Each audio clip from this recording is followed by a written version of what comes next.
আমি 5টি কলম, 7টি পেন্সিল এবং 4টি ইরেজার কিনেছিলাম। রাজন 6টি কলম, 14টি পেন্সিল এবং 8টি ইরেজার কিনে এবং আমি যত টাকা পরিশোধ করি তার অর্ধেক পরিমাণ বেশি টাকা সে পরিশোধ করে। তাহলে আমি কলমের ওপর শতকরা কত টাকা খরচ করেছিলাম? তো এই অঙ্কটি সমাধান করার জন্য আমাদের কোনো ইকুয়েশন ব্যবহার করতে হবে না। অঙ্কের এখানে ভাষাটা একটু কঠিন, কিন্তু একটু অঙ্কের প্রশ্নের ধরনটা বুঝতে পারলে অঙ্কটি সহজে সমাধান করা সম্ভব। তো এখানে প্রথমে বলেছে যে 5, 7 এবং 4, পরেরটায় বলা আছে 6, 14 এবং 8। তাহলে আমরা এখানে লিখি যে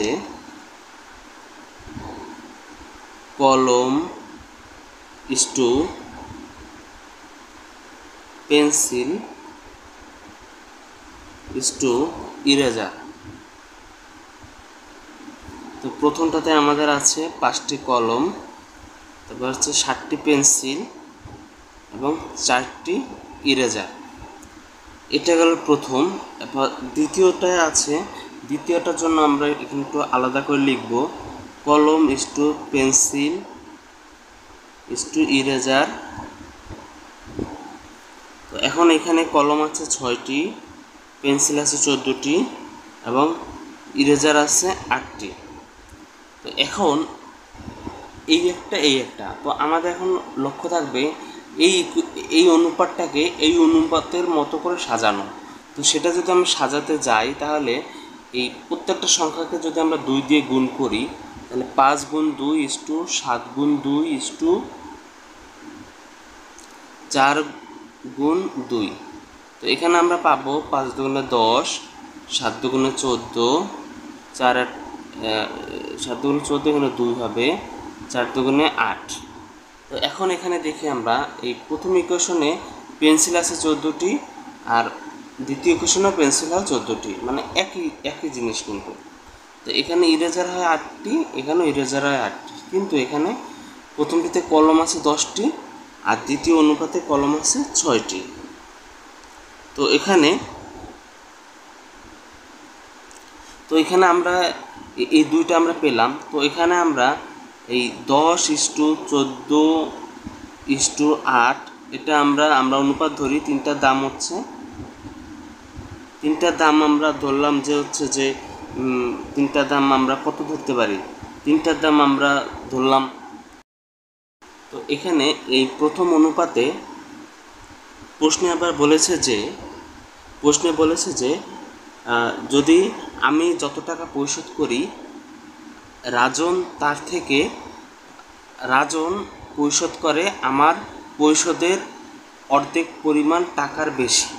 তার মানে আমি যদি পরিশোধ করি 100 টাকা তাহলে রাজন পরিশোধ করে 150 টাকা, এরকম।